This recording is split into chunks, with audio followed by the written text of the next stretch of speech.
Sure, everything's made of something, but time and sweat is what puts it together. And it's that relentless application of effort against the clock that created everything around us.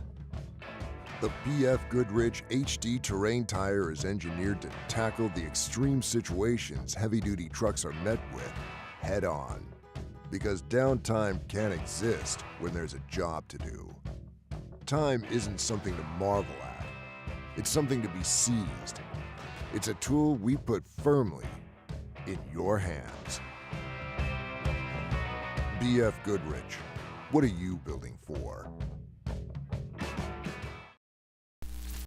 Branding and marketing is important because whatever you do is going to set you apart. Branding is everything nowadays. I get the question all the time. How do you get sponsorship? How do you run the program like you do? How do you make it look as good as you do? It takes effort, it takes money, it takes time, and it takes a vision. You can represent yourself professionally, you can look good, you can feel good. If you look good, you feel good, you're going to end up going good. Over 25 years of off-road racing dominance. Proprietary patented race technology. Proudly made in the USA. Unparalleled customer service and support. The choice of champions. King Shocks. The leader in off-road shock technology.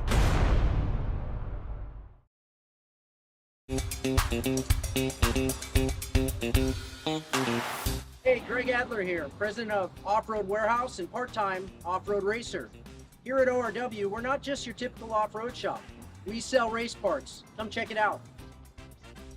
We sell everything from FK rod ends, Fragola, PCI radios, and we're even selling direct BFGoodrich racing tires. Check out any one of our 10 Off-Road Warehouse locations.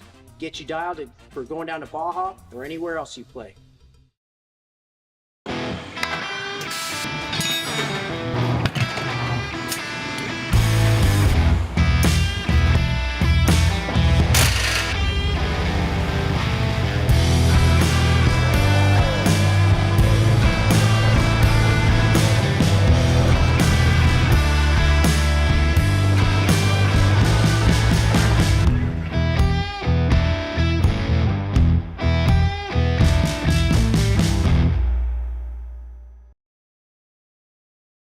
There's Black Friday, and then there's Black Friday every day in November at Alexander Ford.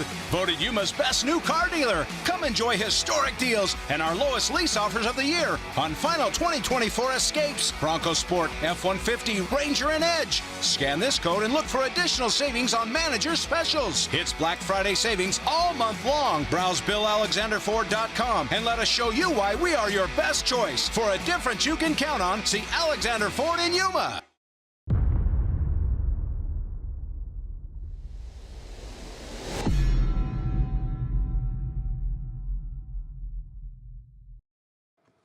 All right, guys, we are back once again.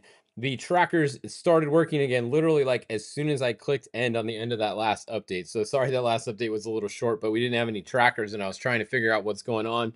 Plus we had to send some updates out to some of our racers that we do tracking for. So it was a little bit of a shit show there for a little while, but we're good now. Hopefully you guys are ready for the long haul throughout the night, because we have at least 6-7 hours, maybe, until the leaders finish, and we're going to be here the whole time bringing you guys updates.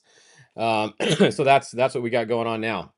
All right, let's go over to the screen here. We've had some changes. So at the front, we haven't had a change yet, but we have in some other areas. So here we're going to go through and tell you guys where. And hang on one second here. All right, so 83 is out front. This is Rob McCackron. Luke McMillan is going to be getting in at their next pit over here is what it sounds like. So Luke's going to get in somewhere over here before they go in the dirt. So Luke McMillan will be taking over from Rob McCackron shortly. Toby Price is still in the truck there. I believe Toby's going to take it all the way to the finish, because where Paul got out down south, it would be hard for him to go anywhere else from there to get in. And yeah, so I think Toby Price is going to be in the truck for the rest of the way there on the Paul wheel machine. But Paul did a really good job. He didn't lose any positions. I think they got one flat tire. We saw him get one flat, but it is what it is. You know, they did a great job. The 46 is literally running right behind the lead car. You can't do any better than that. So 46 is there. Next, we have Dan McMillan's car. Alan and Pudia, they're both right here. So when you see these guys, if they come to a stop on this section here, let me zoom out. You can just see how long this highway section is. So here's the bottom of it down here. You come out after Fred's tractor trail, and at the end of it, you jump on Highway 5, and it's a 60-mile-an-hour speed limit, and you have to go. This is the best part. So it's 60 miles an hour. You have to go 70 miles on the highway right here. So if you guys do the math, 70 miles at 60 miles an hour, yeah, that's an hour and 10 minutes. So when you get on the highway right here, you're literally driving for an hour and 10 minutes just up the road right here. So that's pretty a long time, and doing 60 miles an hour in a car. Luckily, all of these trophy trucks and a lot of the specs and other guys have a speed limiter that you can just switch on, and you just hold your foot on the gas. You don't have to worry about trying to adjust the throttle, and it holds you at 60. It's basically cruise control. But a lot of the limited classes, they don't have that. So that's really hard for an hour and a half to try to drive 60 miles an hour. Just try it sometime. Go on the freeway next time you're on the freeway or a side road. Try and drive 70 miles an hour. Just try and hold it at one speed and go for an hour. See how long you make it. It's crazy trying to do it. So definitely not good. Yeah, EJ Herp's truck. That was one of the updates I was going to give you guys. They ran out of gas. So we just saw that on their live feed. Horrible. Heartbreaker for them because they were actually leading. So Justin Davis's truck earlier, if you guys were watching the score feed, Justin Davis's truck, they had a problem. Jurgensen was driving. They had a chase truck that came down the race course backwards. So that is, all of you guys saw it happen. That is an automatic DQ. You cannot have your chase truck go backwards on the race course. A chase truck can get on the race course and go forward when it's safe to, but you're not allowed to ever go backwards. Mike Marsal's crew got their car DQ'd a couple years ago or last year, whatever it was, for the same thing. So it happened literally live on the stream, unfortunately, and everybody saw it, including Score. So they're going to be DQ'd, but the car was broken anyways. So I mean, it's kind of, they could have fixed it. It's kind of a bummer, at least it didn't happen when the car had no problems, but it sucks. Anyways, the EJ Herbst truck was then in first with Ryan Millen and Erica Saxon there, and they just ran out of gas. So horrible luck for them running out of gas there. That's why you can see them stopped right here. The 263 out of gas and is stopped at 0 miles an hour. That spot they're in right there is horrible too. It's not easy to get in there. This is there's not really much area in there to do anything. The only other thing that maybe is like Thor Herbst is right here. So is Thor, question would be, does Thor try and drag him out to a pit? I don't know. Then that's kind of like taking up Thor's race when they're like, I doubt they're going to stop. Because look, here's first right now. So Bryce Swaim, the Thunderstruck Motorsports truck is in first now. So the 242 is being piloted. Let me get my list out here. Let's see who's in the truck. So 242 is Joey Black right now, all the way to 380. So Joey Black is going to drive a little bit farther. So Joey Black is in there right now. Then we have Brent Fox's truck right here. I believe that is Brent, or maybe Brady Fox. It's either Brent or Brady. I don't know exactly where they were going to change that. So Brent or Brady is in second place now. And then that means that third place is going to be the 209 right here, because you can see they just went by EJ Herbst. So third place is here. That means that Thor, when his thing updates, it hasn't updated for 7 minutes, he's going to be in fourth place. There's no way he's going to stop. He's not going to stop and help EJ here, I don't think, because he's running in fourth, very close to the front guys. That would kind of ruin his race if he did that at that point. So now instead of one truck out of the race for the win, you have two trucks. So that wouldn't make much sense. Although he would probably like to stop and help him. We'll see. Anything's possible, but if that was me, I wouldn't be stopping, unfortunately, right there, because you're too far to the front. If you're like 10th or 11th, yeah, stop and hook up a tow strap maybe and go, but that's too close. Ethan Hagel is going to be next behind Thor and Mike Marsal. So there's Mike Marsal, Thor, and Ethan Hagel all kind of running in a pack together over there. Then let's go look at the Class 1s. They're not too far behind them, but they have been passed, so all the Class 1s are behind the specs. Once again, 127, Cody Parkhouse and Brad Wilson's car, they've been going back and forth. Now, Brad Wilson is at 0 miles an hour right there. That's definitely not good. So Brad Wilson's car is 0 miles an hour at mile 350. They were in front last time we had looked, so they may have been there for a couple minutes. Hopefully they can get it going again soon. But so the 127 is now going to be your lead car. Brendan Gaughan is coming up on them at mile 345 where he is right now, and that is Brendan in the car right now. Brendan is driving. That's his section, the middle section there. Going back to class 10, this is a really good battle. It's been between Dale Eberts, the Haramdra here, and the 1002. All three, the 1077, 1002, and 1016, have been within a mile or two of each other all day. 1077, you can see they haven't updated for 5 minutes. They're actually right up here with these guys on the track. So there's no gap. It's literally these three cars right on top of each other. I don't even know what order they're in because they're so the updates are so close together and they're so close on the track. So heck of a battle going on in class 10 right now. And Devin says Wilson has been at 0 for over 10 minutes. There you go. So Wilson was in front. The car was in front when they went to 0. So that's not good for them. Hopefully they can get it going again soon. And let's see, what else are you guys saying here? Should never go backwards on course. Yeah, of course. You should never go backwards on the course. I mean, if it's the next day or something, way after everyone's come, you can look on tracker. If you have Starlink, you can look and see if any cars are coming. But yeah, you never want to go backwards on the course. That's always dangerous. So that's what's going on in class 10 and class 1. Let's go look at the UTVs. UTV Open, Pro UTV Open. Look at this lead that Brock Heger is building. This guy is just an animal right now. Brock Heger way out front. His lead just gets bigger every time we look at him. He's 345 and he's doing the whole race solo too. So hopefully Brock's not driving too hard and he's going to tire himself out early because he's got a ways to go. He's not even halfway through the race yet. But big lead for Brock Heger. And then look at this. It is really close. Really close between like 2nd and 6th place here. We got Brennan Sims all the way up here now. Wow, he was back there a little ways. And look at, these are good updates. So Brandon Sims has made up an incredible amount of time. How the heck did he do that? He was in like 6th or 7th when we looked earlier, unless his tracker was way behind or something. So yeah, Brandon Sims 2nd place now. Caden McCachran up to 3rd, but Mike Caffro hasn't updated for 3 minutes. So chances are he's in front of both of these guys still. Doug Matag has dropped back a bit. So he's at 0 miles an hour there. That's a bummer. And then so hopefully, or not 0, sorry, he's 0 minutes. That's a good update. He's at 48 miles an hour. So Doug Matag is going, just updated. Mitchell Alsop hasn't updated for 2 minutes. So him and Matag are going to be really close together. And then back over here, we got Craig Scanlon, who Justin Morgan's going to be getting in that thing in a little bit down here on the bottom. So really good racing going on in the Pro Open UTV class, except for Brock Heger's kicking everybody's ass right now, and he's just checking out. We're just keep an eye on Brock. If he just needs to keep it smooth and keep it clean, and he's got a ways to go, but looking pretty good so far for Brock there in the SCI factory car. Actually, where did Matlock's, both of them, we saw Wayne's car was stopped earlier on the feed, and here it is. He got going again. So good news for Wayne Matlock. That's Thomas Purcell in the car there right now. He is going again, but he did lose some time because Wayne was all the way up to 2nd place when he got out of the car, and then something happened to the car. Kristen Matlock, I don't know where she is. She's back here, so I don't know what happened to her, but she definitely dropped back a little bit too. Maybe some new car issues for both her and Wayne. This is the first race for their brand new cars that they got, the Polaris factory chassis cars, same as the SCI team runs now. Now in the forced induction class, let's see, where is Phil Blurton? Okay, Phil Blurton's right there, still in front, and then is this Rodrigo? It is. So Phil and Rodrigo, really that's the only battle. I mean, the rest of these guys, they're battling back here for 3rd, I guess, 3rd through 10th. But at the front, it's Phil Blurton up here.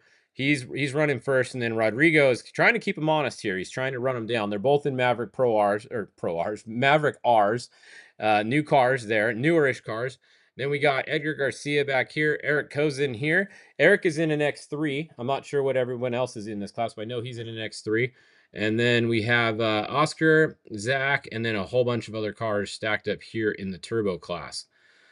So, all right, what are you guys looking at here? What do you guys want to see here? I'm looking. The Triumph, yeah, the Triumph was out a while ago. It made it to Santa Tomas and realized he made a poor decision to come down and try to do the Baja 1000 on that pile bike that was doing about 1 mile an hour. So, I mean, cool, he entered the race, but honestly, he should have done Nora. I mean, that was more dangerous than anything, seeing the way he was riding that bike. So if you guys are watching this, don't come out and just do the Baja 1000 on anything. You need to have at least a little bit of experience before you come down here and do this race. It's fun to say you want to do the Baja 1000, but go do another race first. Go do Nora 1000 or the Nora 500, or do a different code race, or do something before you come down here for the 1000 if you're not on a top level.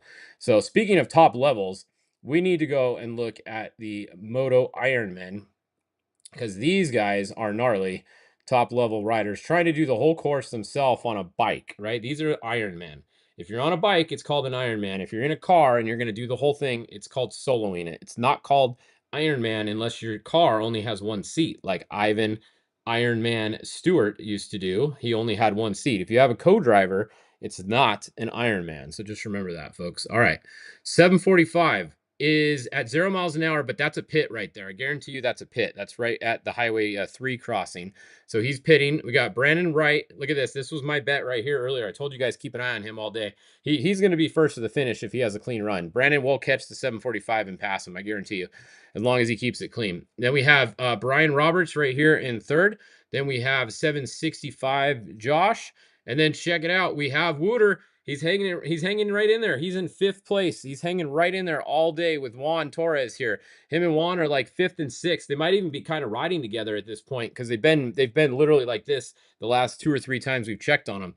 So Wooter holding it down. He did the crazy Ironman last year when he didn't even know what he was getting into too much, but he actually had a lot of bike riding experience. So the difference between him and the other guy earlier was Wooter came down. He was on a decent bike last year when he tried to do it. He, it was his first Baja 1000, but he had a lot of bike experience. If you looked up his social media, he's actually a pretty good bike rider from Australia. So he's back this year and he's doing it once again. You can see you wouldn't be, if you weren't a good bike rider, you wouldn't be 5th place in Ironman 3/4 of the way through the race. So look at all these other guys are still going too. A lot of Ironman guys. This is just Ironman class I have on right here. It's insane how many there is. Look at this. That is Ironman. There is 32 Ironman trying to do the whole course this year. So a big shout out to these guys on the bikes, especially now in the dark. They've been riding since 1 a.m. So they've been riding for a long time. So these guys, keep them, if any of them come by you, definitely try and help them out if they need any help out there. The Wilson cars were down earlier. If you guys, so the 138 crashed. Somebody was asking about them, and then the 153 was down for a little bit, and it's been stopped since then. So we haven't heard what happened yet to the 153, but you can see they're parked right here at 0 miles an hour. So that's the Wilson update if somebody's looking for that. All right. Well, I think that pretty much covers it. Let's just look at class 11 real quick, and then we're going to end this update. So class 11, where is it? I'm trying to find it here on my list. There it is. All right. And I'll show you the leaders again before we sign off, because it's been a minute. All right. Class 11, we got to go way back up here. Look at this. We got to zoom way out and go up. So the 1100 car, Oliver Fumete, is now in first. He was not in first last time. He's now taking the lead, and he's at mile 143. So he literally has over 700 miles to go. The 1129 is showing us in second. They're both moving. The 1111 is moving. That's good news for the 1100 fans. We got 3 moving, and the rest of them, I think these guys are done. All right, they're done. Obviously, they went backwards. And this car has been stopped here for a long time. That's in European. That's a nasty section. They've been sitting there for hours. So I don't know if the 1155 is going to get going again or not. But yeah, that's it. So that's your 1100s right there.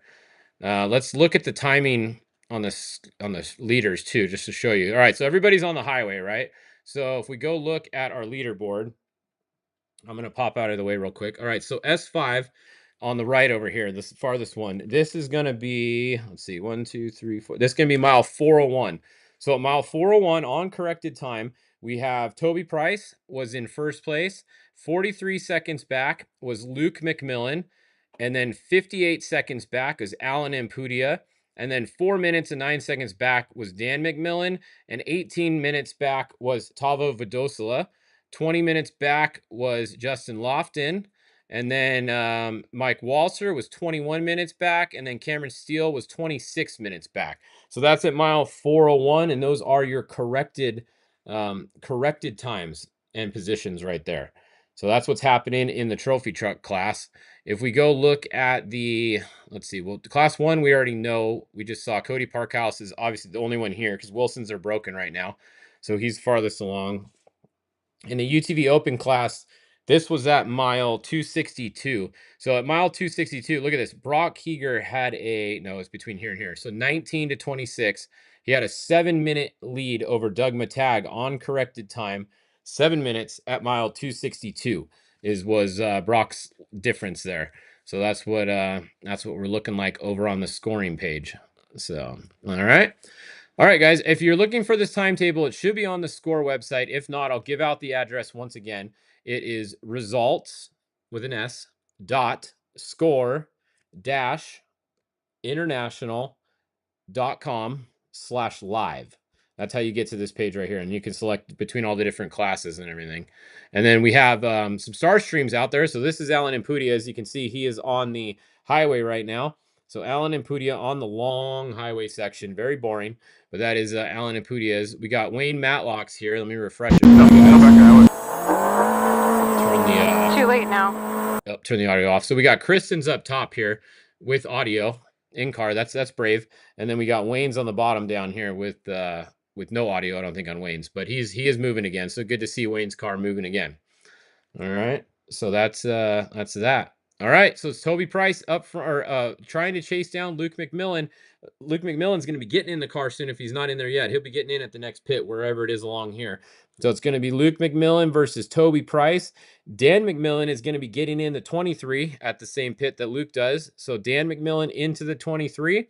Alan Impudia staying in the 10 all the way. He's all the way in there. This, the 1L, that was Ricky Johnson, but he's out now.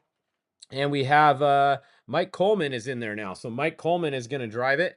He is going to go to 560, and then Gus is going to get in there, Gus Sr., to bring it to the finish. So that's what's going on at the front. We'll be back at 7 o'clock with your next update here on Fishgistics. So see you guys in just a little bit. At Baja Designs, we have lights for all on- and off-road enthusiasts. For 30 years, we have been lighting up the night.